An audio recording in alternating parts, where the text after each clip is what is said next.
sky, gazing far into the night. I raise my hand to the fire, but it's no use, 'cause you can't stop it from shining through. It's true, baby, let the light shine through. If you believe it's true, baby, won't you let the light shine through for you.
Walking alone, the streets are empty. The only thing I can see is my own silhouette. I'm getting stronger, step by step. The clock is ticking, but there's no time for me. I've been flying from town to town, from London to Taiwan. I've been all around the globe, trying to protect your soul. We are heroes tonight. We will fly above the sky. We are heroes tonight. Yeah. We are heroes tonight. We will fly above the sky. We are heroes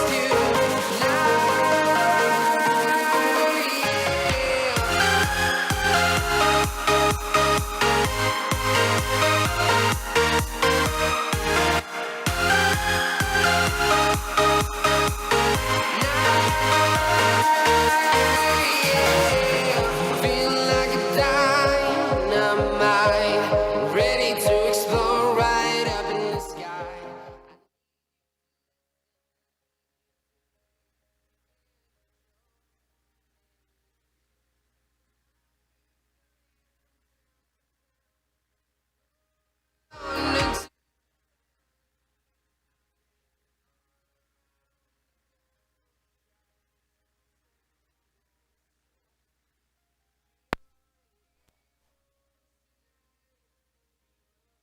Of the challenge. It is day 4.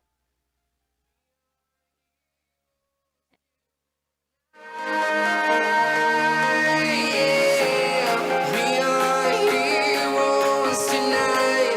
We will fly above the sky. We are heroes tonight.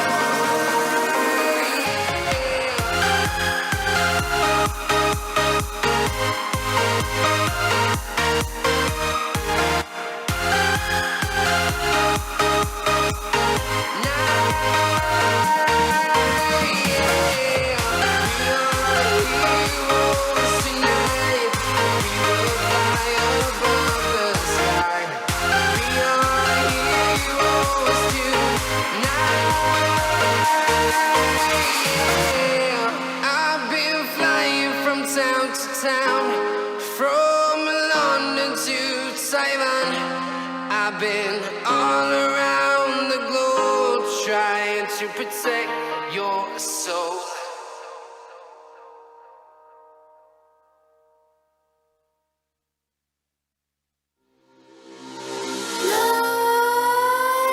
Nightmares creep while you and me repeat. This bittersweet heat is suffocating.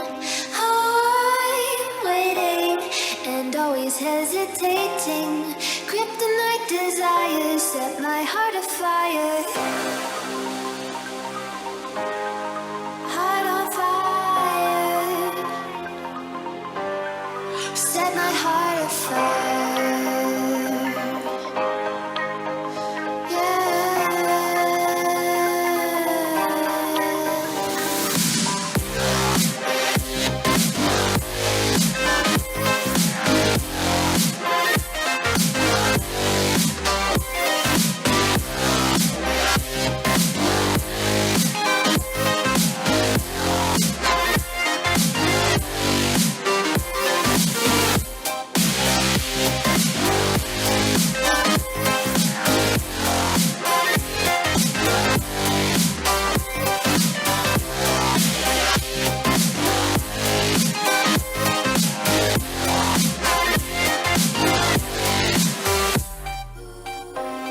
With crimson secrets and forbidden bliss, can't stay still, don't stop that thrill.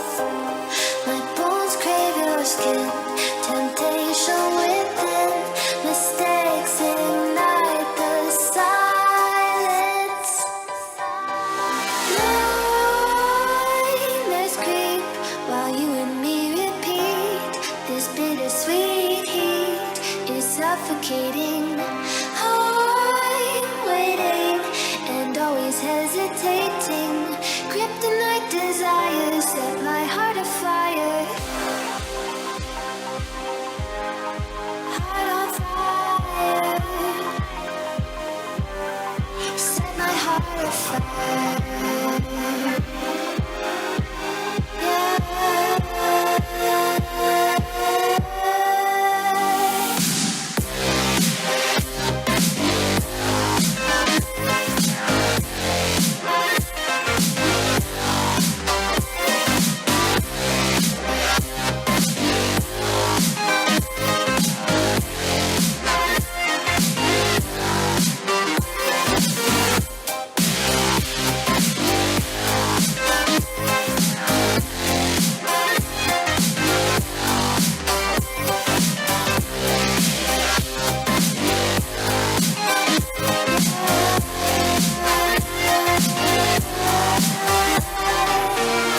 Connect the dots straight to the start of intoxicating wine. Lingering touch, recite what's whispered in the dark. Set my heart on fire.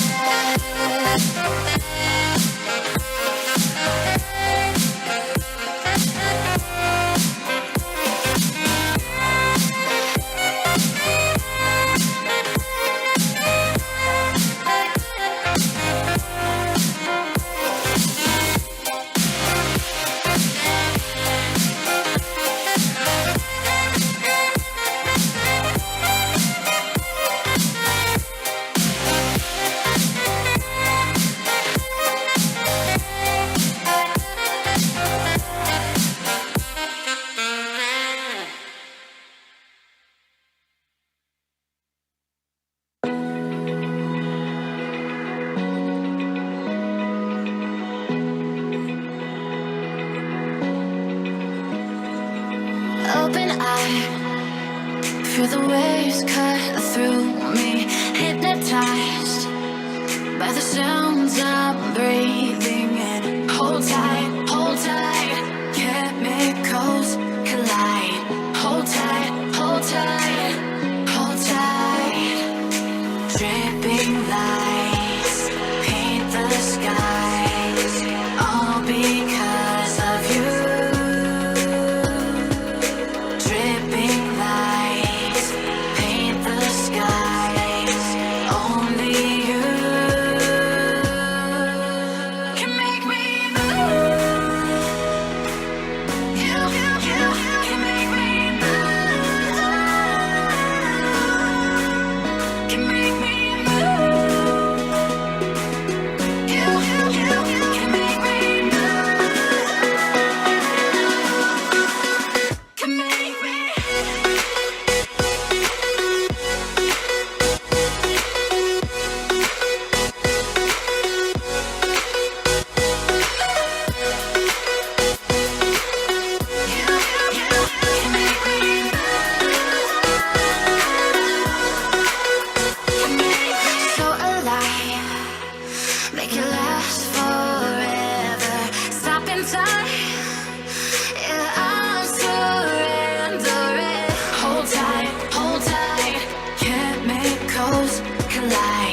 hold tight, hold tight, hold tight. Dripping lights paint the skies, all because of you. Dripping lights paint the skies, only you can make me move. You can make me move.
want to get off the darkest ground,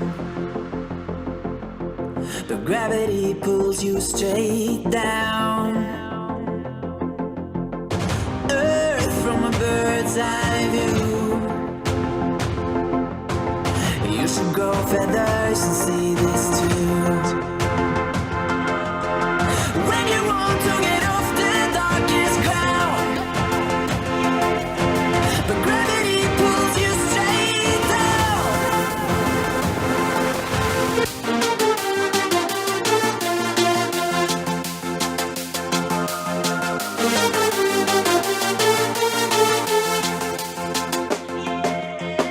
When you want to get off the darkest ground, but gravity pulls you straight down.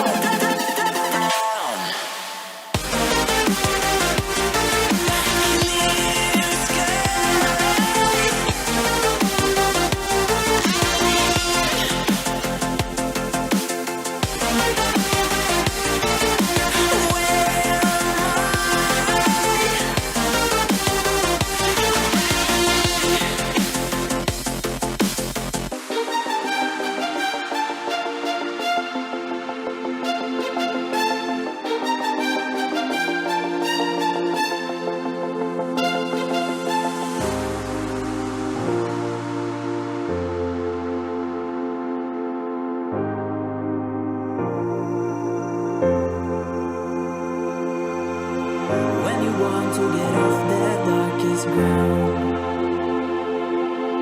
but gravity pulls you straight down. Earth from a bird's eye view. You should grow feathers and see this too. When you want to get off the darkest ground, but gravity pulls you straight down.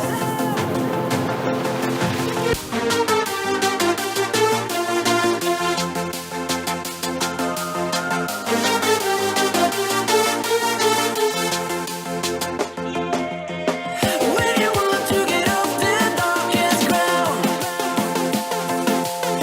but gravity pulls you straight down.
Fill me out with your smile.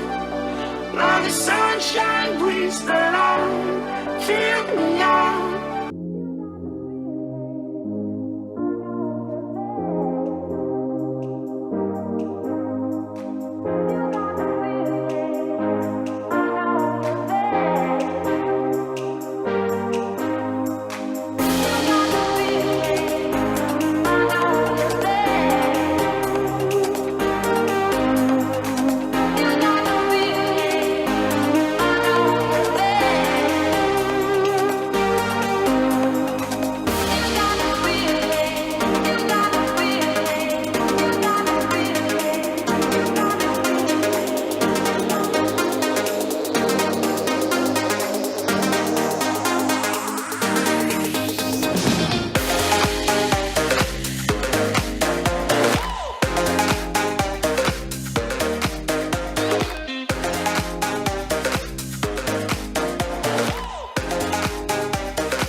into the night. I raise my hand to the fire, but it's no use, 'cause you can't stop it from shining through.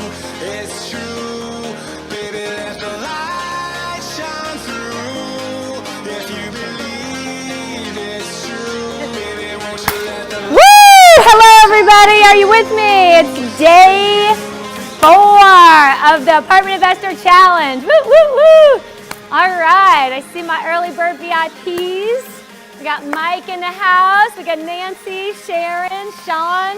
We got Michael driving, doing his little pump, pump, pump, arm pump. Nice. And we got John Brock not driving today. Amazing. Yeah, amazing. You're actually in the house. It's awesome. And who else do we have there? We got Chris and Jonathan's with us somewhere in the house. Rebecca, Brian.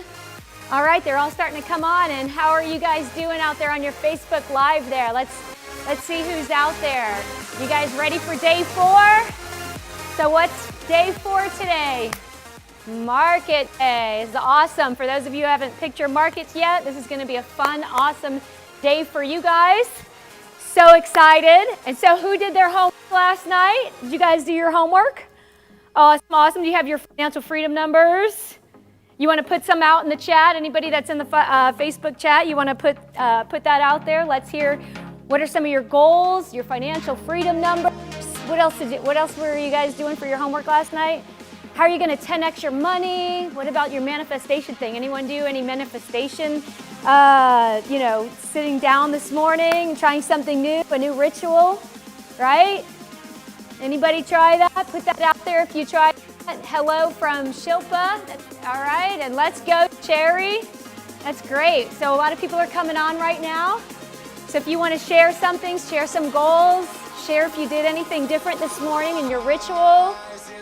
Who's pumped up and really thinking about their goals and what they're going to do? Huh? And how about Tom Wheelwright last night? You guys learned some nuggets last night, especially those VIPs. I know that conversation afterwards was amazing. Awesome, awesome. So anyway, who else do we got there? Oh, Rick, I love it. 20K per month. Let's go. Who else has theirs? So Brad Sumrock, his was only 10K a month. So he's reminding you guys, it doesn't have to be some big crazy number per month. It's just enough, right, to get to where you could cover all your living expenses, right? Then you're free. So what else do we have here? Don Rodriguez, 10K, all right. So this is awesome. Martha Huston, 8,000, awesome. Keep it up, guys. That's great. Once you have a target, then you can get there, right? I mean, you got to put it down. It can't just be a pie in the sky dream. You got to be like let's figure this out. Like what do I really need? Sometimes we think we need a lot more than we actually do. So this exercise is awesome. So keep sharing, you guys. This is awesome. Dan Barisi's with us. Woohoo! All right. And we have Eddie Simonet. I don't know if I said that right, but anyway, I'm glad you're with us. We got fireballs, so that's good. And hello, Hema out there. This is awesome. Okay, Sabina just tuned in. How you guys doing? You got the little one there learning with you? I love it. That's right. All right, so we're going to have some energy for like 2 minutes. I know, Mike, you're in the car, so you could just pump your elbow now and again. And Guillermo just tuned in with us. But you know, everything is energy. I'm just going to remind you that every day. We want to focus on our dreams. We want to have clarity. We want to put it in our bodies. We want to do things different and shake it up, right? Because a lot of times we get into that same routine every day. We get up and we kind of go to the coffee pot or whatever. So whatever that routine is, what is there one little thing that you could do a little bit different that could make a big difference in your life, right? I mean, is it just taking 3 minutes of your day, 5 minutes of your day, just sitting quiet? Can you add another 5 minutes? 1 minute here, 2 minutes there, either before bed or after bed, like as soon as you wake up or right before bed, like do a little something with your dreams. Write it out. What if you wrote out the same thing that you wanted over and over and over again? So it was like you're completely programming your body, like I am doing this. Like I just installed this chip and my body knows I'm going after this dream and we're gonna go get it, right? So we have about 1 or 2 minutes before we're going to bring Brad on. So what I want to do is I just want you guys to get really focused on your homework, your number, what it is that you guys really want in your life, to bring it in. And just for this moment, just take that time and just focus on that number. And I want you to just clear everything else out of your mind, and you're only focused on this number, okay? And you can close your eyes while you do this, and you can bring the number really clear, so it's just like bam, and you can make it neon color, your favorite color, whatever it is. You can make it flashing, you can make it moving, you can make it, but just make it like super, like, wow, this is in my face, in my body, and I see it in blue, I see it in red, I see it in yellow, and just have it flashing at you, right? And now what if the number had a color, like, a smell? What would it smell like, right? Does it smell like roses, or, what does it smell like? Like, where would you be? Would you be celebrating at the beach? Does it smell like salty air? Like involve your senses in this, okay? And I really want you to know and believe that you've got this number. Like, it's coming. You're already in the process of creating it, and we're all co-creating together. And if you believe this, I want you guys to just put yes. Like, you guys just say yes, because this is the crazy stuff that nobody's really willing to do, because we're a lot of times we're just unconscious, not thinking about this stuff, right? So we are going to be crazy enough to be intentional enough to spend time focusing on this. And this is the movie. This is what we want to see. We don't want to just turn on Netflix and dumb ourselves down. We want to get intentional, okay? We're not just going to be passive and sit down and manifest and just hope it's all going to, we are going to be intentional about our manifestation process, okay? So we'll be intentional about our manifestation process, and we'll be intentional about our actions, okay? So before we get Brad on here, which is in another 20 seconds, I want you guys to stand up if you can. And if you're driving, that's okay. I just want you to start feeling this number, and I want you to celebrate, okay? Because it's all about celebrating and getting you guys body ready, full of energy. You create your energy, you create your life, and you put this in your body, and you feel like you believe it, and you get certain about it. These are your goals, and you know you can do it. So stand up, put it in your body, and say, yes, I got this. Yes, I got this. We are doing it. Yes, and I want you to feel that vibration, your energy, and you're putting this stuff in, and it's like, hell yes. Hell yes, yes, and you just scream it out, and just know that life is happening for you, and you are a co-creator, and you are a genius, and you are magnificent. And on the count of 3, we are going to bring out Brad, and he is going to help you, and you guys are going to be amazing, okay? Are you ready for the best day yet? Let's go! All right, if you're ready for Brad, let's bring it on, you guys. Blow up the chat, and let's give it up for Brad Subrock. Whoa! Woo! You were rocking, you're on fire. Oh yeah, you guys are freaking awesome, and I know you're gonna do it. Let's Have give an it up for amazing Jen. day. Woo! Jen is on fire. She is on fire. That is a tough act to follow. That is a tough act for me to follow. And yesterday was Money Day, and I love seeing all the homework. We're going to have some great prizes. Who's got their financial freedom number? Let me hear you if you got your financial freedom number.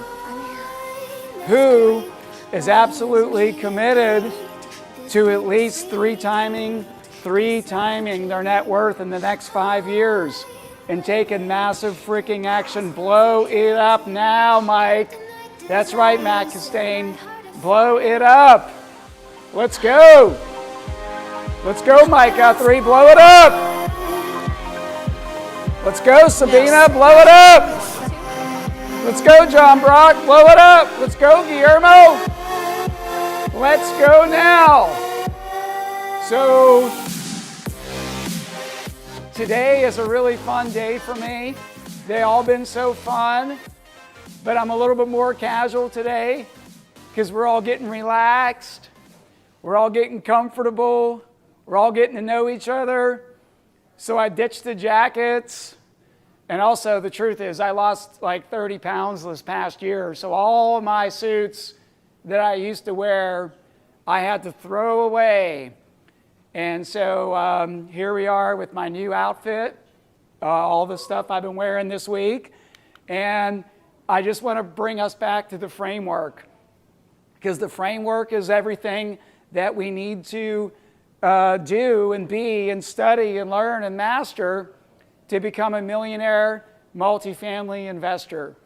So look how far we've come in 3 days. Okay, we've talked about mindset. By the way, how was Pete Vargas last night?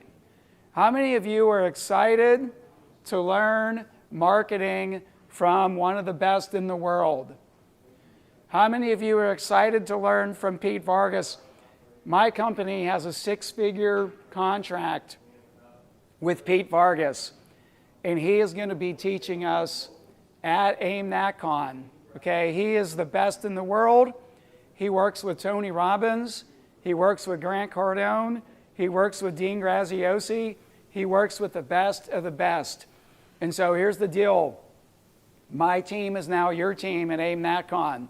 So I'm putting together the best of my mentors and the people that I learn from and follow and bringing them into AIM-NatCon, okay? And one of those speakers is going to be with us tonight. So today, when we talk about markets, I'm going to cover how to identify a good market, what makes a good market, and I'm going to talk to you about some market data, okay?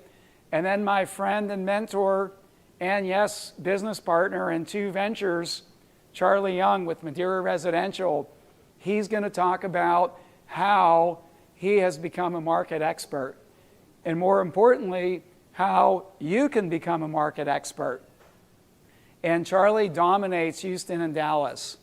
Okay, if you're in Houston and Dallas and you're trying to buy the same deal Charlie is, good luck. And the Sumrock Group dominates markets too. Okay, we dominate a lot of the markets that we're in.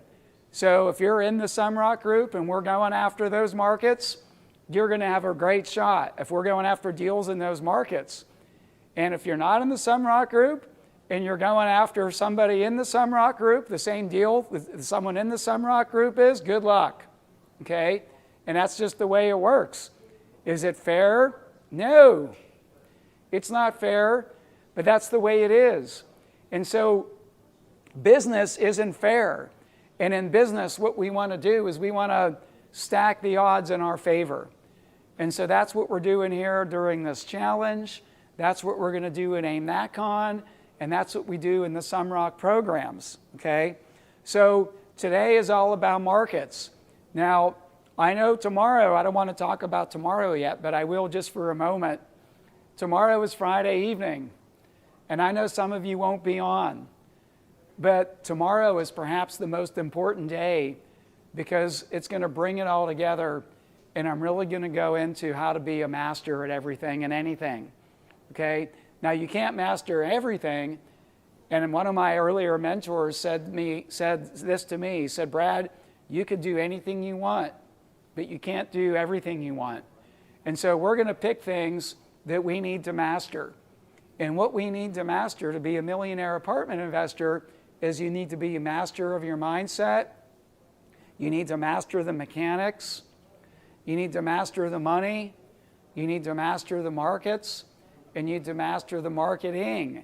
And so tomorrow, we're going to talk about the concepts of mastery. Okay? So all of these days have been important, but you really want to make sure you tune into tomorrow. Okay? So I just want to remind you all about the upcoming event as well. So I gave you an invitation yesterday to join us 3 ways. Okay? One way is to come virtually, and I never even walked through this ticket map, okay? So I just put it up here yesterday, but I didn't actually walk through it. So with your permission, right now, before I dive into markets, I'm actually going to walk through the ticket map, okay? And let me put up the prices that are valid until tomorrow, okay?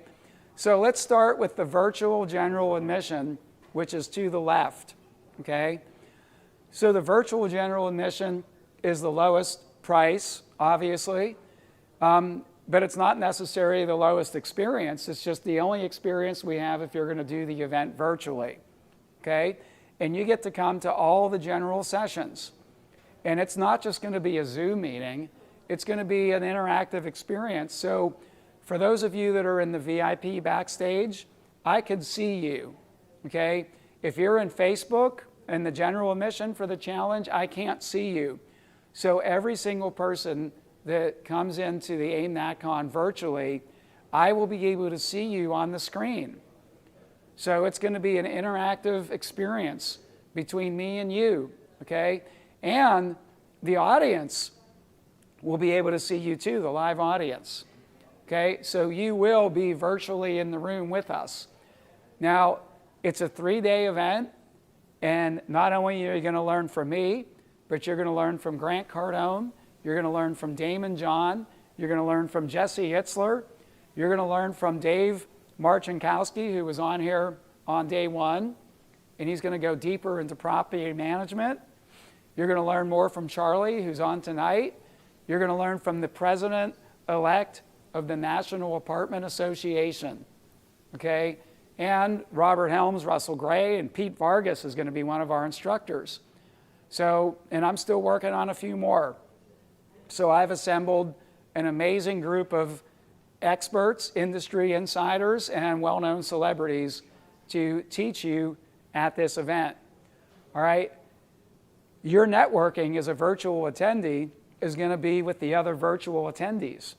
Okay, so you'll be able to connect with them and see them and meet them and chat with them. And we will send you, my company will send you a swag box. So you'll be getting a workbook, you'll be getting some, the last time we did an event, we got some emojis so that you'll be able to participate and interact with us from home, okay? So that's the virtual option. Now, the next 2 options are going to be in person, okay, in person.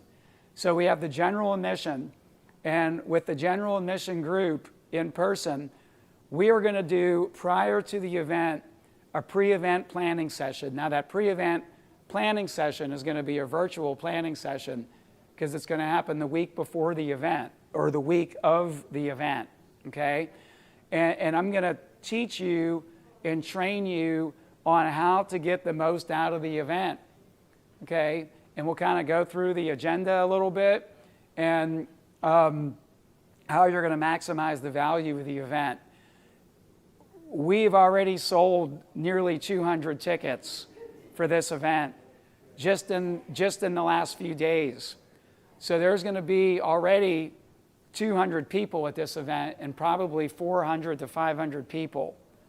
So you're going to have unparalleled in-person networking opportunities. Okay? The United States is opening up again. Texas is 100% open for business. So no matter where you're coming from and what your beliefs are, we are open in Texas. All right? I'm going to provide you lunch Friday, Saturday, and Sunday. And then after the event, we're going to have an implementation session. I'm going to train you on the concepts and remind you of the concepts that we learned at the event. And we're going to go through how to implement, okay? Your swag box is going to be provided to you on site. So when you arrive into Dallas, you're going to have a box at your seat, okay, or at registration. And then we heard from Tom yesterday, everybody that comes in person, you're going to get Tom's book, Tax-Free Wealth. I'm buying it for you. And then the second gift is Gene Trowbridge. Now, we didn't hear from Gene Trowbridge yet, but Gene is a securities attorney, and as a GP, you need to understand securities law. So GPs, we talked about how you could 10x your money, remember?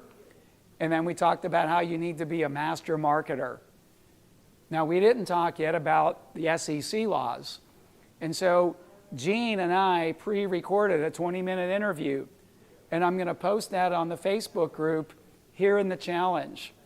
So I'm going to post that tomorrow morning, and I want you to watch that training, okay? So Gene will be in person in Dallas for AIM NatCon, and I'm going to buy you his book too, okay? So that's the in-person experience. Now, For people that want the ultimate experience, you're going to do platinum. And by the way, we sold 27 platinum tickets yesterday. So we have 19 left. And once the platinum tickets are gone, they're gone. Okay, because of seating and because we're working with some of the speakers to do like book signings and to do photos with them. And based on the amount of time they have, they're not going to be able to sign your book. Like I know Tom said he's going to sign everybody's book, but Tom doesn't know how many people were there. I'm just telling you, Tom cannot sign 400 books, okay? And Damon John cannot get pictures with 400 people, okay? We have an agreement with them for how much time they get to spend with us, and we need to honor that agreement. So we sold 27 platinums yesterday, and we have 19 more. So as a platinum, you're going to get more time with me. You're going to get backstage time with the speakers, okay? Not all the speakers, but some of them, including Damon John, okay? And hopefully Jesse Itzler too. We're still working on that. You're going to get photos with some of the speakers. You're going to have a separate lunch, a VIP lunch with me and Jen, okay? We'll be in the VIP lunch. And perhaps the biggest bonus for the platinums is we're going to do a day 4 advanced masterclass for you and with you. And we're going to cover, I've already decided what we're going to cover. We're going to cover mechanics of deal underwriting, and then we're going to cover marketing. We'll have like a 2.5-hour workshop on underwriting, and then a 2 and 2.5-hour workshop on marketing, so you could be a more effective capital raiser, okay? So that is the offer I made to you yesterday. And I just wanted to go ahead and reiterate that offer. And once the in-person tickets are gone, they're gone, okay? So I would love to see each and every one of you in Dallas, okay? So let's talk about markets. Who's ready to talk about markets? Come on, guys, let's go. All right. So one of the things I wanted to share with you is people ask me if now is a good time to be buying. And the one thing I look at, see, a lot of people look at price. And I will tell you that pricing is higher than it's ever been before. Now, some of you might be, well, Brad, why would you be buying right now when pricing is high? Don't you want to buy when prices are low? Well, here's the thing. Nobody has a crystal ball, and prices have been going up basically since 2009, okay? And you heard Tom Wheelwright, since 2014, people have been predicting, including Tom's good friend Robert Kiyosaki. Kiyosaki's been predicting a crash since 2012, okay? So here's the deal. The top line here shows the average cap rate for multifamily, 5.1%. It's the lowest it's ever been. And cap rate is, a function of NOI and price. If you remember from yesterday, from Money Day, we talked about NOI divided by cap rate equal price. Well, the other way to say that is NOI divided by price equals cap rate, okay? So you take the income generated from the property and you divide by what somebody's willing to pay for it, and that gives you the cap rate. So people are willing to pay more money for the same income stream. That's what it means when the cap rate goes down. Okay, let me say that again. When the cap rate goes down, it means the investor, the market of investors is willing to pay more today for the same income stream as they were yesterday. Okay, does that make sense? Are you following me? So a lower cap rate means I'm willing to pay more for the same income stream. So if you just look at that on the surface, you'd say, well, Brad, if you're paying more for the same income stream, you're getting a lower return. Yeah, but we're not buying these deals with cash. We're financing them. And so we also look at the debt, the cost of debt. And as you can see, the cost of debt is at or near all-time lows. The cost of debt is at or near all-time lows. So when we look at the spread between cap rate and interest rate, we're at one of the most favorable buying conditions since 1990. I'll say that again. We're at one of the most favorable buying conditions since 1990. Okay? So I look at that. Now, when we talk about markets, all markets are not created equally. All markets are not created equally. One of the things I look at is where are jobs being created. So this chart shows over the next 5 years the top 10 markets for job growth. Now, in a few short minutes, I'm going to give you my full recipe for selecting the right market, and job growth is one of those things. So look what is number 1 in the market: Dallas, Texas, for job growth. Number 2, Houston. Number 3, Phoenix. Number 7, Tampa. Number 9, Denver. Number 10, Atlanta. Now, why did I skip number 4, 5, 6, and 8? Because they don't fit the rest of my criteria that I'm going to share with you in a few minutes. Okay, but we look at markets that have high job growth. Now, when we look at population growth, again, number 1, Houston. Number 2, Dallas. Number 3, Phoenix. Number 4, Phoenix. Number 5, Atlanta. Number 10, Denver. Number 12, Tampa. Okay, all those markets that I read off meet the criteria that I'm going to share with you tonight. The other criteria for what makes a great market. But I'm just here to tell you, it's job growth and it's population growth. And then the third main one I look at is landlord and business friendly. So this is why I rule out places like New York, Los Angeles, Seattle, Riverside, California, Washington, D.C. They're way too unfriendly to landlords and business owners. Okay? So you got to be looking in these markets, these top markets for employment growth and these top markets for population growth. You see, we want to stack the odds in our favor. And by picking the right market, you are stacking the odds in your favor. Okay? Now, this is a pretty new chart. Just came out. It goes through the first quarter of 2021, and it shows national apartment rents across all markets. All markets. So, to the left, that's in March of 2019, we could see there was a big increase between March of 2019 and June of 2019. And then somewhere in the middle here is when the pandemic hit. We could see March of 2020 is when the pandemic hit. So we could see a dip in rents between March of 2020 and say May or June of 2020. You all see that dip? But it didn't go down substantially. Rents went down from, say, $1,400 a month to maybe $1,385, okay? But look what happened to the rents over the past year since March of 2020 to March of 2021.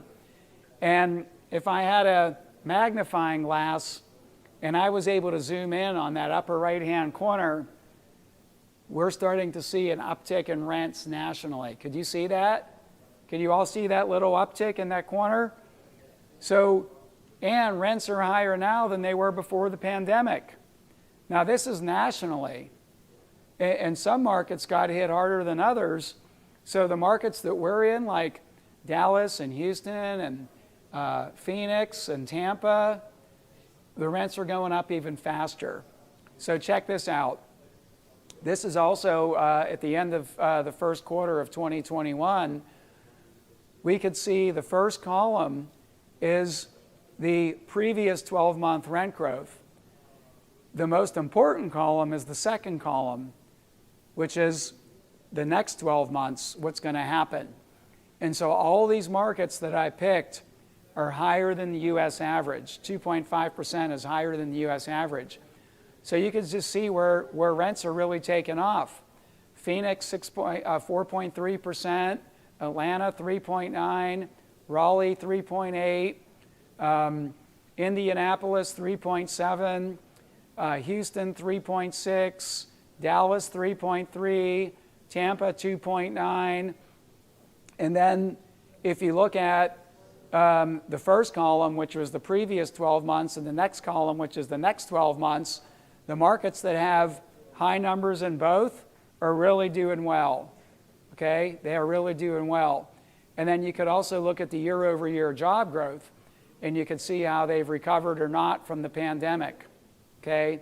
So like Vegas is down 11%. If you look at a market like Dallas, it's only down 3%. Indianapolis is only down 2.5%. So you want to look at these markets that have had less job loss during the pandemic, and you want to look at the ones that are doing well on their rent growth. Okay? So I study this stuff. Now, the next thing I look at is occupancy. And again, all the way to the far left, April 2020, occupancy was like 95.2%. Okay? And it shows all asset classes, A, B, C, and D. And this breaks it down by overall occupancy, and then it categorizes renters by necessity, which is people that can't afford to buy a home, versus renters by lifestyle choice, like people that choose to rent. Like I rent an apartment in Dallas. I could afford a home, but I choose to rent an apartment in Dallas, okay? So if we just look at the overall, the highest number is 95.2%. It actually, occupancy actually went up during the pandemic a little bit. And now it's kind of dropping back down. It's going back down because we're finally starting able to evict people. Okay, we're finally starting able to evict people that are not paying. So when I look at that, I just say, wow, multifamily has been extremely resilient during the whole pandemic. When I look at rents, I say, wow, multifamily has been extremely resilient during the pandemic, and it's trending upward. Is anybody else seeing what I'm seeing? Okay, so unlike hotels, unlike office, unlike retail that have been decimated, multifamily is doing great. And again, all markets are not created evenly. So let's go through the Sumrock recipe of market selection. And it's really simple.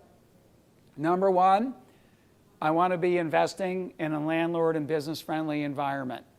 Okay, now, not to be political, but if we look at the election map, and if you look at the country and see where is a predominantly red area and where is a predominantly blue area, it's better to own a business in a red area than a blue area. Okay, it is. You don't have to like what I'm saying, but if you're a business owner, the laws are more favorable toward you, okay?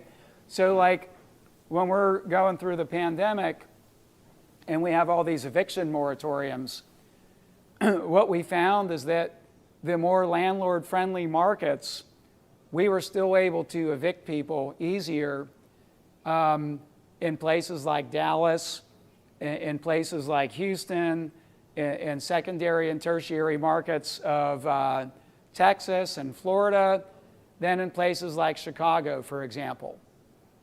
Like in Chicago, and John Brock is a good friend of mine, he's on here. He was telling me like there's very few judges in Chicago that would evict somebody. You know, in Dallas, it's like, I mean, look, here was the deal. you could still evict somebody.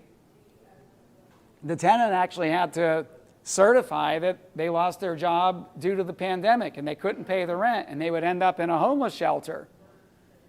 So, the judges were more lenient toward the tenants in certain areas than in others. Okay? So that landlord and business friendly criteria has served me well in 19 years.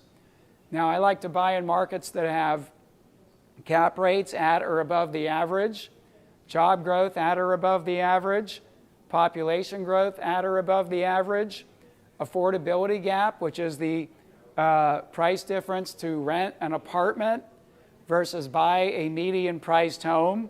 Like, what is your monthly rent versus what is your monthly PITI for your home? And so when it's much more affordable to be a renter, that actually favors us, okay? And then finally, and this is something that Charlie, I think, is going to talk about, is you really got to understand the local market. You really got to become that market insider. Okay, you pick a market like Houston or Dallas. There's no Houston market. Like, there's so many different submarkets in Houston. There's Spring Branch, there's the Heights, there's Montrose, there's River Oaks, there's the Third Ward, there's Spring, there's the Woodlands. Okay, in Dallas, there's Dallas, Irving, Arlington, Garland, Wiley, South Dallas, DeSoto, Grand Prairie, Fort Worth, Richland Hills. They're all different. And so when you pick a market, you got to really zone in and understand all the different submarkets, okay? So if you're able to do that, by the way, you're going to have higher returns and lower risk. Now, when I look at where do Sumrock students own properties, it's all these states that I filled in here in red. And as you can see, it's mostly in the Sun Belt, the Midwest, and we have a few in outside of Seattle and Washington, okay? And there may be a few states here where I need to update. Let's see. I know we have some activity in North Carolina, and I know we have some activity in Indianapolis, okay? But maybe nothing closed yet. So every year I do a webinar training session where I forecast my top markets for 2021. And this is what I forecasted in January of this year, all right? So if you want to go ahead and take a screenshot of that, like Sabina is, go ahead, because I'm not going to stay on this slide for too long, and I'm not going to read all the different markets, okay? So if you all want to take a screenshot of that, this is where the rubber meets the road. So if you pick one of these markets, you're going to have the odds in your favor. Now, I'm not saying that if you buy outside of these markets that you're going to go wrong. I'm not saying that. I'm just saying if you pick one of these markets, you're going to have the odds in your favor because I've done the research. I can't possibly research every secondary and tertiary market in the country. I can't do it, okay? So my premise to you is simple. 1 year from now, if you wait, and I know some of you that are in my program and have been to my events before that have seen this, and I'm telling you, if I didn't believe this, I wouldn't put it up here. But as long as I believe this, because see, here's the deal. I look out there in the VIP room and I see a lot of familiar faces, but I see some new people. I see some people that never met me before, and I know on Facebook there's a lot of people that have never met me before. And if I didn't believe this, I wouldn't put it up here. But the reason I put this up here is because I know some of you are thinking about waiting. I know some of you are thinking about waiting. And now, I'm not talking about coming to my event, which you should. I'm not talking about being in my program, which you should be. Okay? I'm just talking about taking freaking action and getting started. It doesn't have to be with me, but with somebody. But you got to get off your butt and take action. Okay? And then the next thing you decide is, are you going to work with me? Are you going to work with a group? Are you going to do it on your own? That's the next decision. Okay? So this is independent of like the Sumrock group, but the thing is, you don't want to be waiting.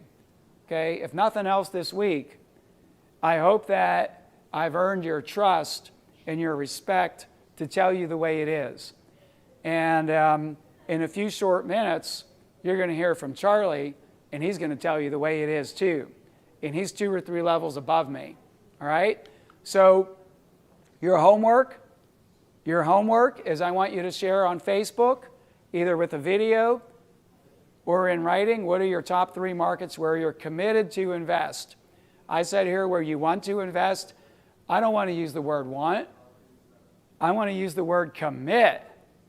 So what 3 markets are you committed to investing in? Or it could be 1 or 2 markets. Mine are Dallas, Houston, and Tampa, Florida. Okay? Now, here's the other deal. As a co-GP, if I have a co-GP looking in another market, like one of my co-GPs, we just made an offer on a deal in Jacksonville. That's his market. So he's looking there, so I don't have to look there. But if he finds a deal there, I'm in with him. You know, I got another student that's looking in Denver, you know, like Ruth. You know, Ruth, you find a deal in Denver, and you want me to GP a deal with you, I'm in, okay? So here's the deal. As a co-GP, you don't have to be looking in every market. You could pick the markets you're going to focus on, and then you could talk to another co-GP and say, hey, John Brock, you look in Indianapolis, I'll look in here, and if either of us find a deal, we'll partner with each other. How's that? Does that make sense for you guys? Okay, I'm trying to give you all the tips and strategies, I mean, that I normally would in my 3-day training. Obviously, I can't because I got, 40 minutes a day, but I want to make sure you're getting the strategies to go out there and be successful. So next up is Paul here. Yes. So talking about markets, I'm going to bring on a friend of mine, Paul Peebles. And Paul specializes in capital markets, also commonly referred to as debt. So Paul, I was hoping you could talk to them about what's happening in the debt markets right now, and then tie it into like the physical geography that I was talking about, like are there any markets the lenders are really bullish on and others that they're staying away from, but just kind of take it from here and give them a little update on that. All right, sounds good. Thanks, Brad. I appreciate that. Again, I'm Paul Peebles with Old Capital Lending. We certainly appreciate you spending some time with Brad and his crew. You are really going to learn a lot of information. If you attend AIM NatCon coming up here in July, definitely want to be part of the team at Brad's. There, right? I will be there. I will be there. Certainly appreciate Brad giving us a few minutes to really talk about the capital markets and what's going on in the capital markets. So we are the money guys. We're the guys that bring maybe 75, 80% of the money to the table. You guys bring 20 or 25%. So I've done this for about 35 years. This is really what we do. So we are apartment lenders. And I can't think of a better time than today, for the last, say, 10 or 15 years, to buy an apartment building. The options of debt are incredible. You have Fannie Mae, you have Freddie Mac, you have bridge loans, you have bank loans, you have all these different types of loans that can finance your apartment buildings. A lot of them are all non-recourse. This is the opportunity that you don't have to put up your personal balance sheet as additional collateral. And so it doesn't really make a difference whether you are in New York or in California, Texas or Illinois. The debt markets are wide open. Come on in.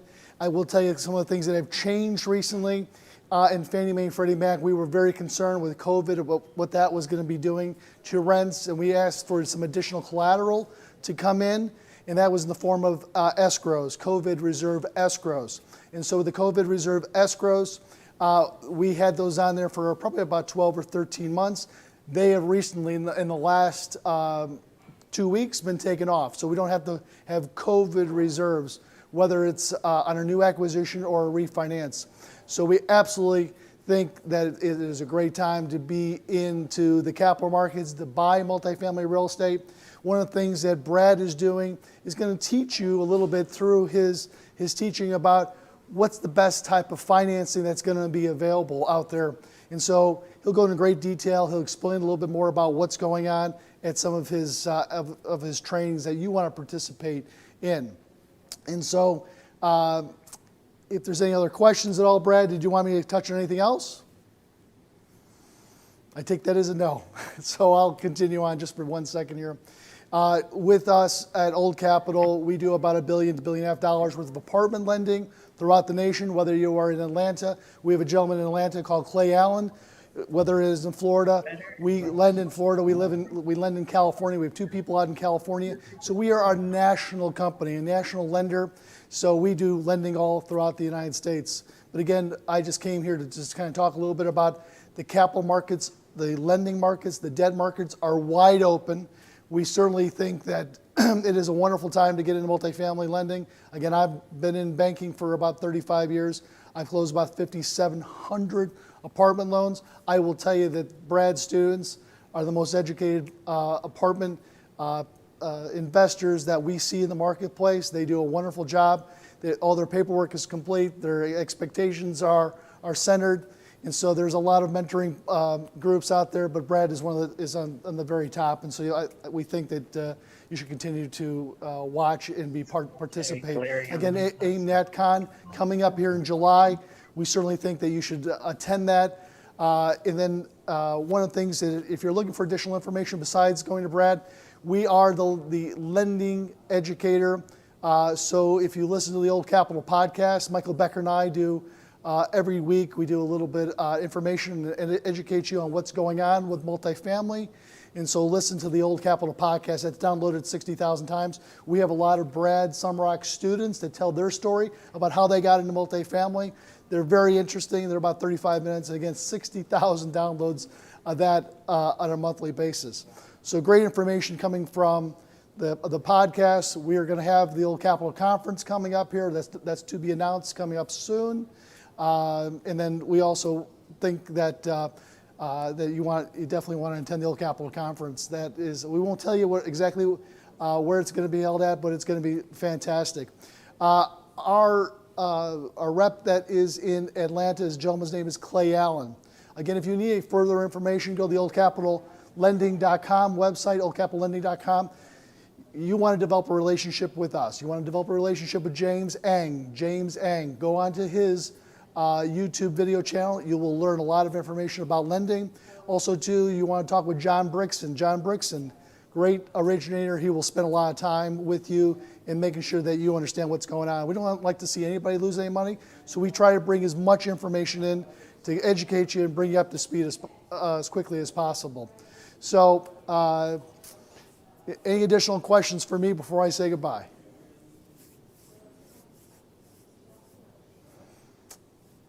So again, the capital markets are in good shape. No problems with the capital markets. So the lending is wide open and definitely available.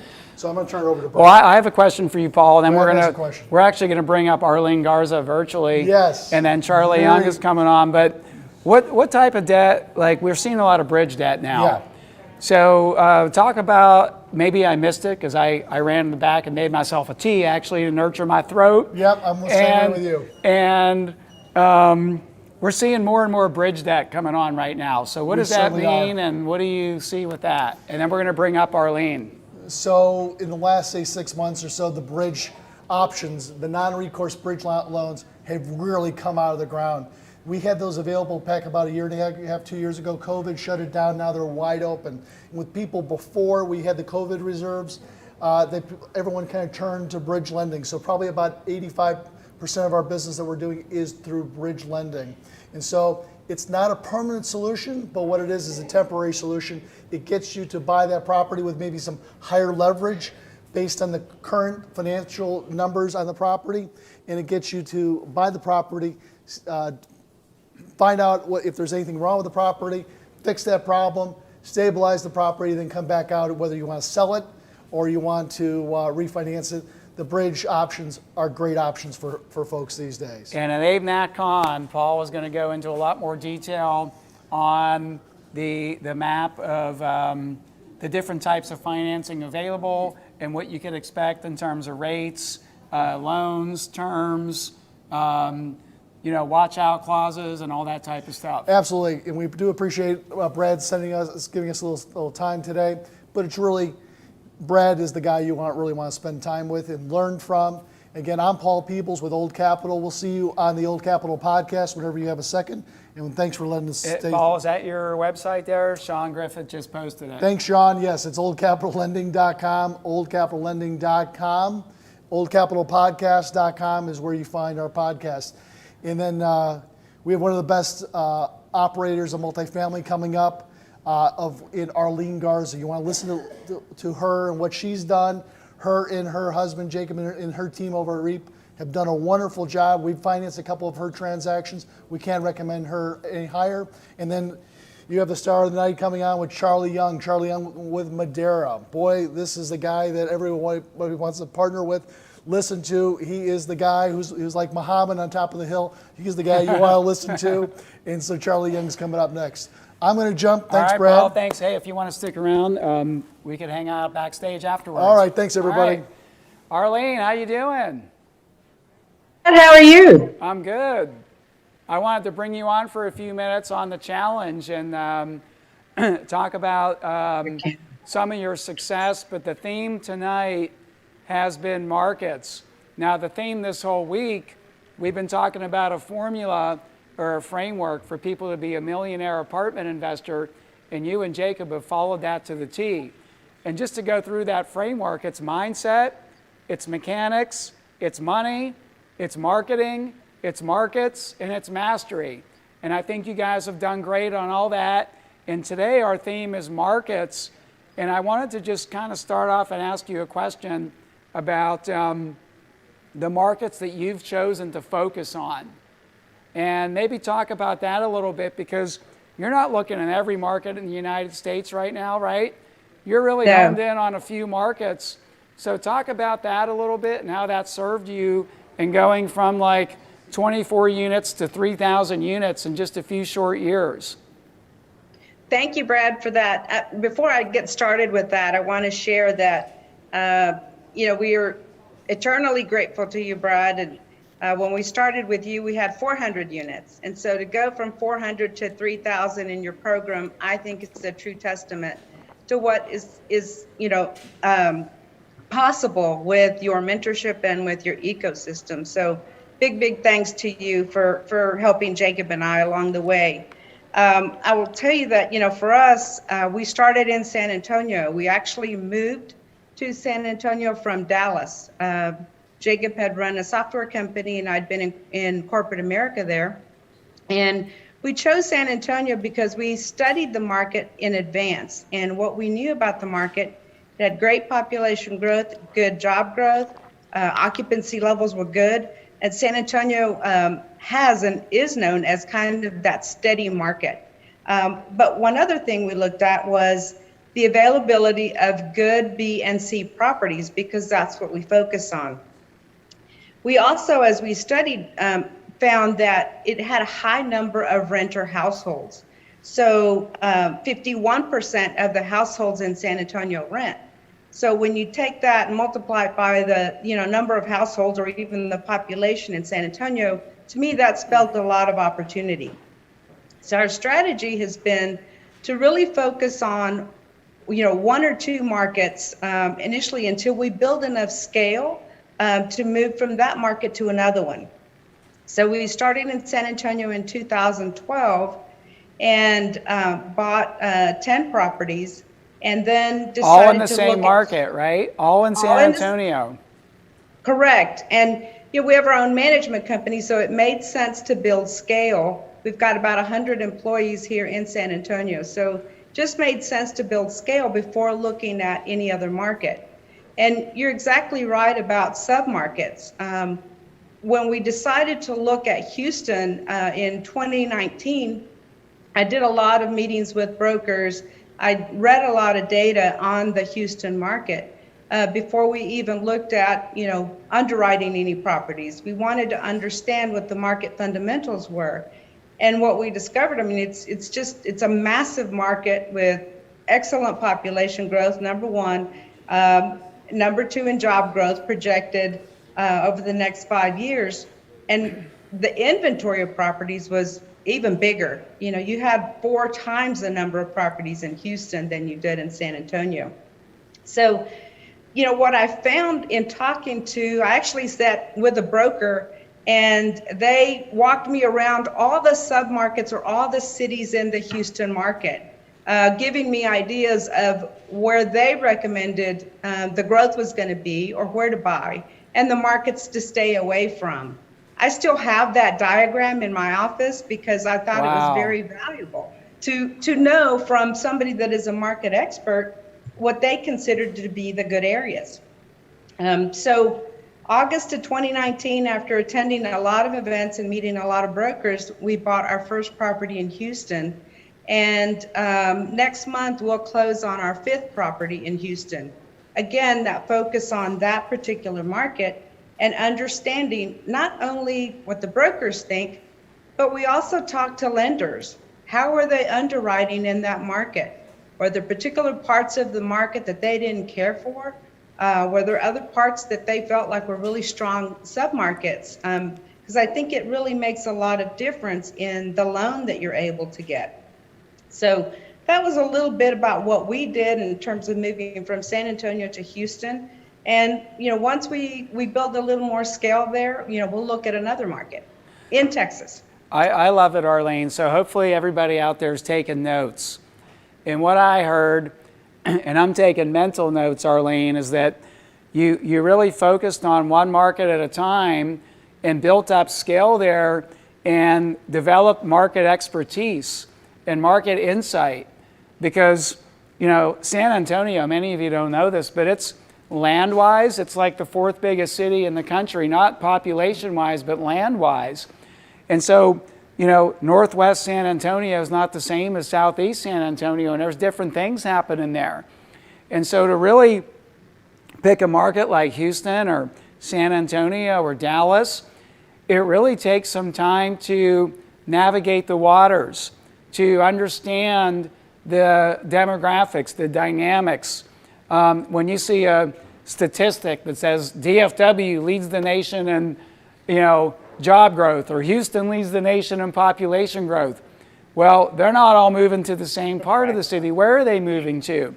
Where are the Class A people moving to? Where are the Class B and C people that live in those buildings moving to? So if you're going to buy B and C, then you want to know those trends. If you're going to buy A, then you're going to want to know those trends. So Arlene, is there anything else you would want to add on? Because I would say, there may be an exception or two, but you have more experience than anybody listening right now, except for the next speaker, Charlie Young. Where would what would you say to people that are getting started and trying to pick a market, and how do they really go in there and develop that expertise? Well, first I'd ask them to start with you. I think, your mentorship, as I said in the beginning, is a big piece of it. And it's not just, these events, but it's the monthly coaches corners or the weekly coaches corners that you do. And it's all the data that you share every time you have a Zoom meeting or a webinar that is very market focused. And I would say that you do start with making those relationships with brokers. It's all about relationships. The brokers will tell you a lot about what's happening in a market. The lenders will tell you what they're seeing in that market. So, leverage those, build the relationships with all of these key folks, and not only just call them once, but keep calling them. Make sure that you become top of mind with them. And as opportunities come, they'll give you a call.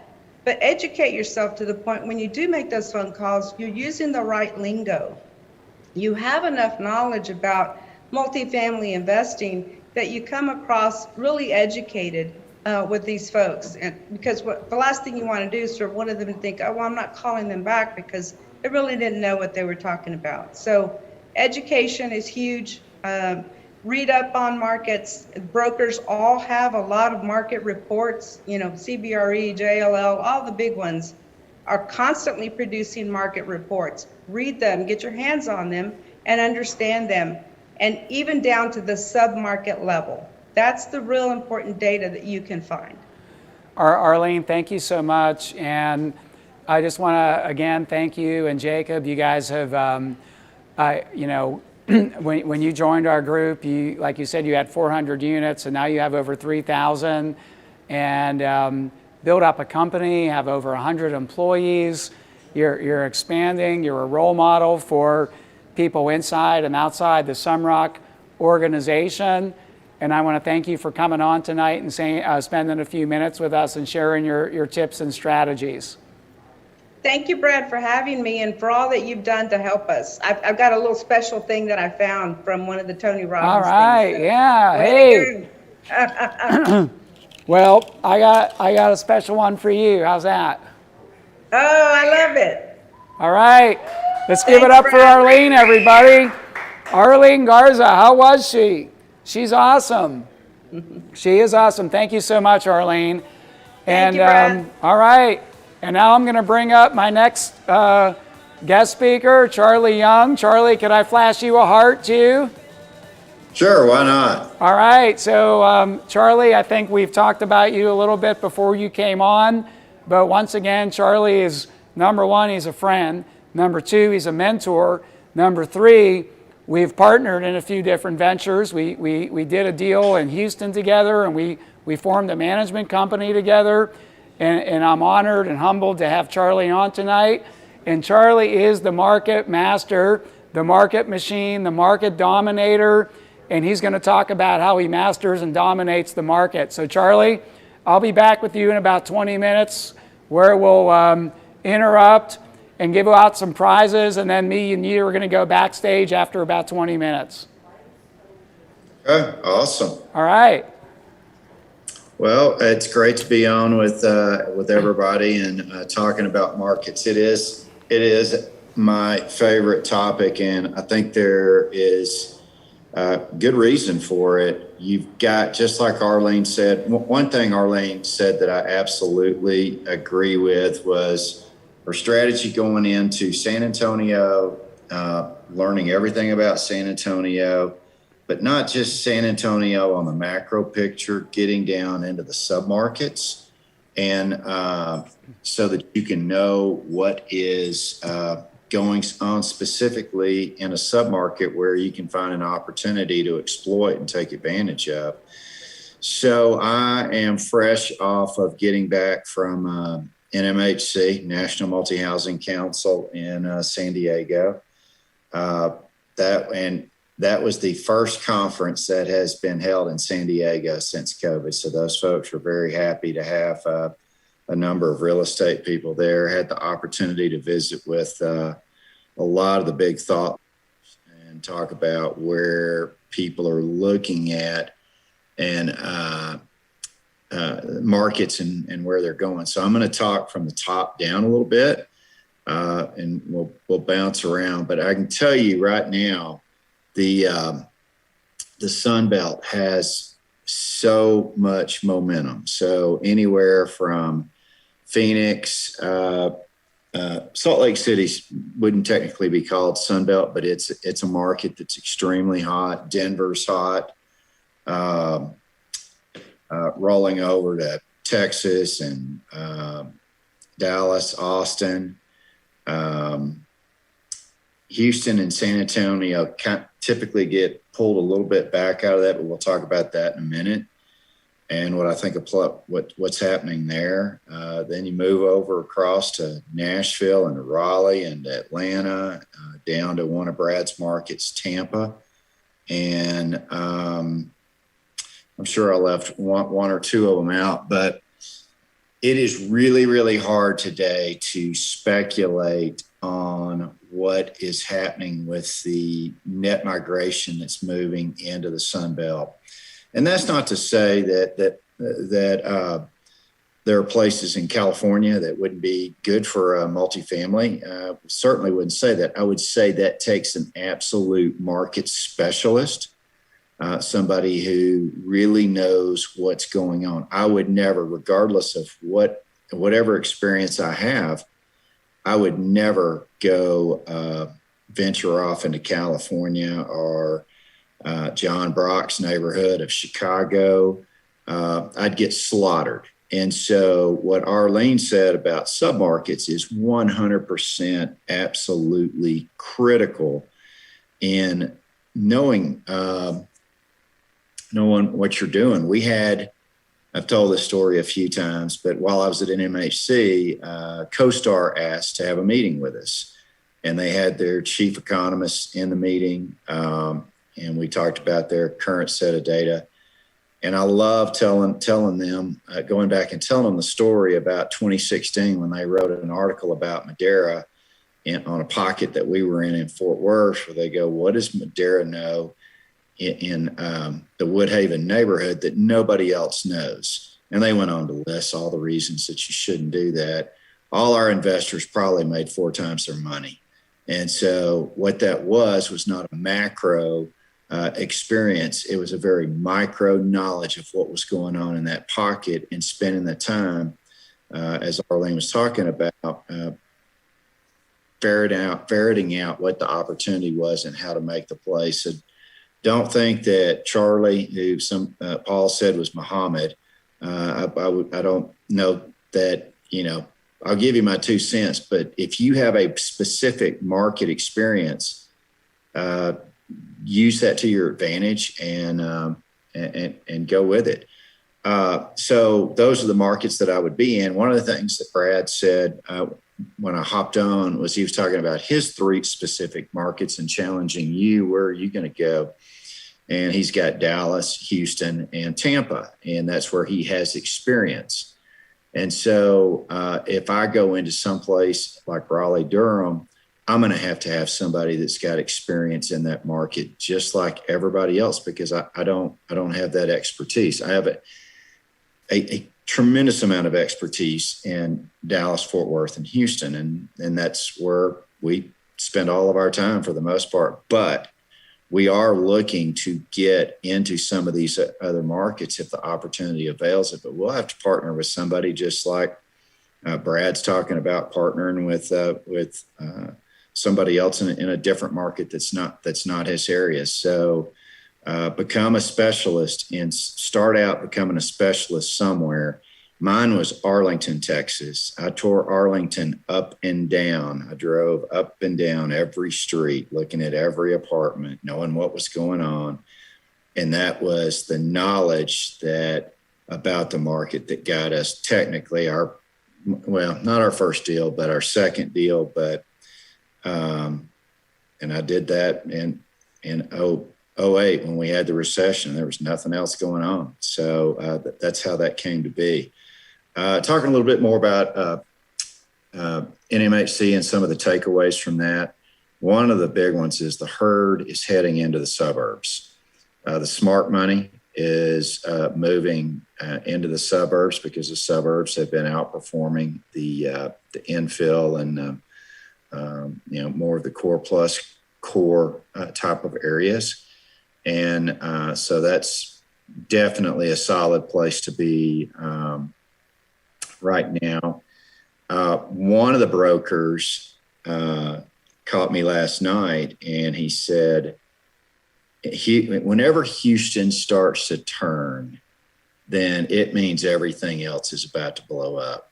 And he said, Charlie, Houston, only 6 times in the last 30 years has Houston had an occupancy at or above 90%. Houston typically hovers about 88 or 89%. And whenever it hits 90%, then their rent growth is going to go off the charts. So I have a lot of old data. So I pulled up a piece that I've shared with some of the folks on here and went back to look at the last 30 years. And it wasn't 6, it was really 10. It was 96, 97, 98. We got above 90%. And at that point in time, rents were bounced around between 4% and 8% rent growth. And then in 2000, 2001, and 02, same thing. And rents averaged about 6%. 05 was 6% rent growth. 2013, 14, 15 ran between 6 and 8%. And that's where we're at right now, which is very interesting. And we're starting to see that for Houston. We've got a deal right now that was given to us to work on in January. We got an agreement on it, got it under contract in February, but the debt on it had a lockout till July, but the seller wanted us locked in. And I said, okay. So we put up our money and we just been sitting and waiting. And I thought that was going to be a great advantage because I knew the market was healing. I just didn't realize it was healing as fast as it is. And so when we underwrote it in January, it was 89% occupied. Today, it's 97% occupied. And the monthly income has increased $30,000 a month. On a 4 cap, that's $9 million of value, and we hadn't even showed up. And there's so much that's going on in the markets right now that is creating, we're about to see a lot of really good rent growth. So if you are new and you're learning the markets, the really good news is you're not at the end of the cycle. You're at the beginning of a cycle, and you're going to be able to get propelled along on your journey and your growth with a lot of tailwind to help you out there. Concessions are burning off. Even in Houston, concessions are burning off. Dallas concessions are, for the most part, pretty much gone. Even on new construction lease up, if they are there, it's very minimal. And so those are the markets. Those are the pockets that I spend all my time on, and I have been extremely active the last couple of months. Out every week for 2 to 3, sometimes 4 times a week, touring properties, looking for the opportunity that's out there, because my personal belief is we've got a window before the fundamentals go off the reservation. And when they go off the reservation in the positive way, it's going to make it really hard to find some good deals. So I'm excited about listening to where the direction is going tonight from Brad and Arlene and Paul as well. A lot is changing in the debt markets. That's changing extremely fast. I'm sure Paul's going to elaborate a whole lot on that on his podcast, as well as on the national conference, and you'll get some good information. And you got to stay tuned in. You got to stay plugged because it's changing, and how you're going to underwrite is going to fundamentally change as well. Talk about that for just a second. So the conversation, I know we're mostly markets tonight, but with some of the stuff that I just heard this week, I feel like I got to share it with you. When you talk about the big folks, we're talking about Blackstone, Starwood, Goldman, Cortland, institutional players. And I had conversations with a number of these. One of them, I said, what's your policy, or what are you thinking right now on reversion cap rates? And one of them said, our conservative reversion cap rate is 25 bips higher than whatever our purchase price is. But they said in really hot markets, our reversion cap rate is flat.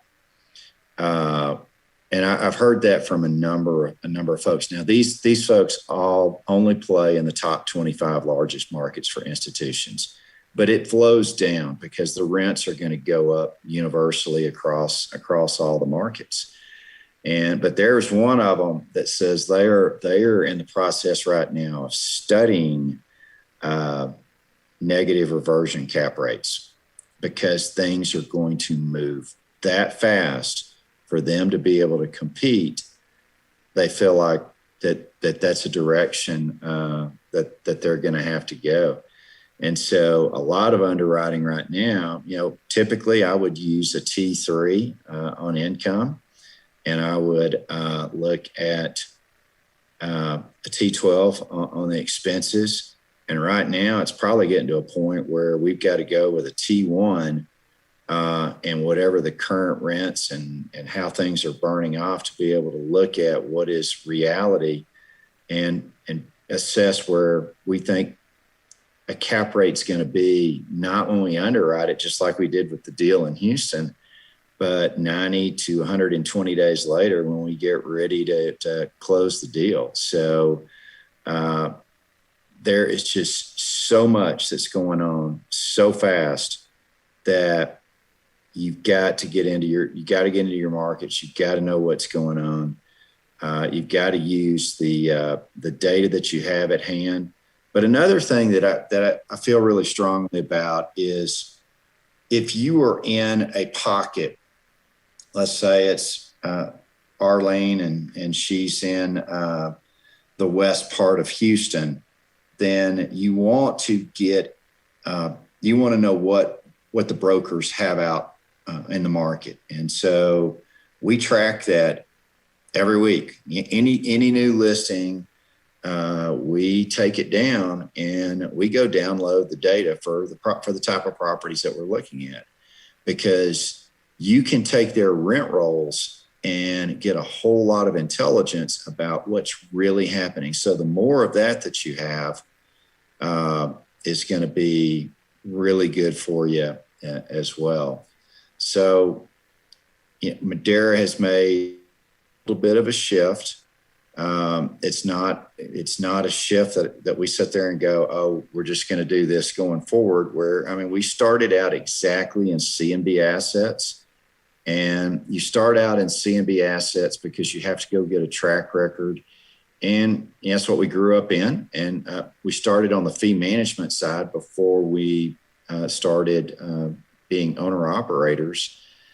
And so that's where we grew up, and that was the last decade. And our investors made an awful lot of money off of our expertise in those particular markets and taking advantage of it. And now we're making a little bit of a shift into some A assets. And I would tell you more of it probably has to do with the amount of equity that we can raise right now.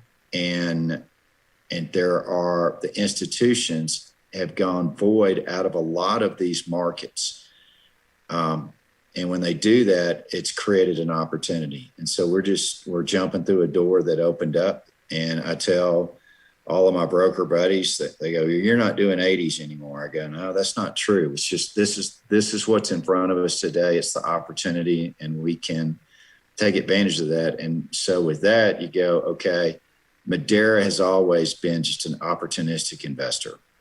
And wherever we see the opportunity in a market, or wherever we see the market in a specific product type, that's where we're going to go. You can't sit and go, okay, this is the way we've done it for the last 5-6 years, and not be thinking about how this game's going to evolve. I heard somebody, I think it was Paul, was talking about evolution, and that is absolutely true. This game is evolving, and you got to be ready to jump into that evolution at however it comes up. Let's see. So we talked about reversion cap rates. We talked about a little bit of the underwriting for today, the specifics of the markets that I would tell somebody that would be very strong for being able to get into. We were out at the Mastermind a few weeks ago, and the Sebastians were out there. and they're out in the Phoenix market, and they're just getting going. And that's a very dicey, tricky market because the values have gone up so significantly that you got to be a specialist. And so, they were asking me, how did I learn to get into the market? And it goes back to that Arlington, Texas story of absolutely driving a whole North Arlington pocket, street for street, east and west, north and south, going in and seeing the product and seeing where how everybody had what was inside the unit. This was before a whole lot of value add took place. So it's just where were the units at? What kind of rents were they getting? And so whether you're in wherever on this video you're at and you're sitting, whether that's anywhere in the country, you can take a pocket. One thing that is true, that people say, okay, is this going to change? Are we going to see a change of values, and our apartments going to come back down? A lot of times my investors will go, when are we going to be able to go back and buy the stuff that we bought for $20,000 a door back in 2010? And I go, never. It's never going to happen because people have to have a place to live. And until they can live in this computer right here or on their cell phone, that's not changing. And it's only going to get exacerbated as we go on in time. So, Brad, that's kind of where I'm at. I keep talking about. When I bought and Charlie, we're still going to go backstage in a few minutes. Crystal Lee is going to come up and give out some awards from the top homework participants from last night. But Charlie, every time I listen to you talk, I'm like taking massive mental notes and writing down notes. And I never forget when I bought your deal in December last year, and you took me and Jen out, and you spent the whole day showing us. And this was like in South Fort Worth. And I live for everybody else's benefit, I live in like uptown Dallas. I've been to South Fort Worth like 3 times in my life. And Charlie was like, yeah, I'll take you out there. And he knew every street. He's like, this side of the road you don't want to be on. This side of the road's where all the growth is happening. When you cross this intersection, this is where these jobs are being created. Over here is where what's happening. I mean, Charlie is truly a market expert, and I learned so much from him. And I'm so glad to have Charlie on my team, and it is a resource for the Sumrock Group. So thank you again for being here tonight, Charlie. And I know you're already committed to speaking at NatCon, right? Yes, sir. All right.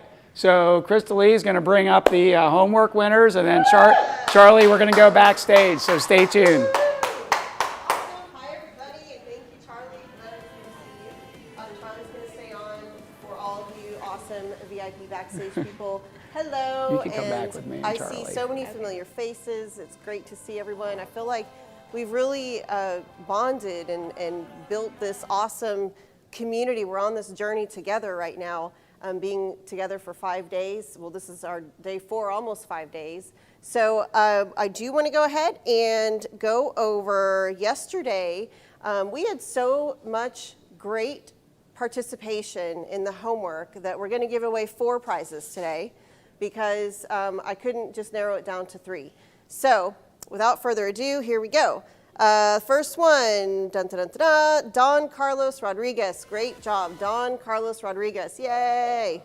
All right, next we have Mike Castaigne. Mike, woohoo! I see Mike right there. Yeah, Mike, woohoo! And we also have Sharon Riddle. Sharon Riddle, yay, Sharon! And Dave Houston. Dave Houston, way to go, you guys. So congratulations, great job on your homework. And remember, today's homework is your top 3 markets that you are going to commit to, your top 3 markets. So let's blow up the Facebook group. I loved yesterday seeing your videos, your hashtags. Let's just keep this going. This is awesome, such valuable information. And to echo what Brad said, I have been a student of Brad's now for almost 8 years. And every single event, every single time I hear Brad, and every single time he brings in such high caliber people like Charlie Young, I learn something new every single time. You have to constantly sharpen your skills, sharpen your saw, and surround yourself with people who are smarter than you, like Brad. So everybody on Facebook, see you tomorrow, 6 p.m. Central, 7 p.m. Eastern, same time, same day. We'll see you tomorrow night. Close it down. VIPs, let's head backstage. Woohoo! All right. We're going backstage with Charlie and Jen. Jen is coming out, Charlie. She wanted to talk to you tonight. Oh my goodness. Oh my goodness, Charlie. All how right, are let's you? go. So now, Charlie, it's going to be a more intimate conversation. We got the backstage light on. We're going to go to the speakeasy over here. And I understand you saved a couple valuable nuggets for those of us that are backstage with you, and then maybe we'll do some Q&A. So what's up? What do you got? Well, I tossed most of it out. I know you did. It was awesome. I think the big deal right now is, even for me, just how we underwrote in the past is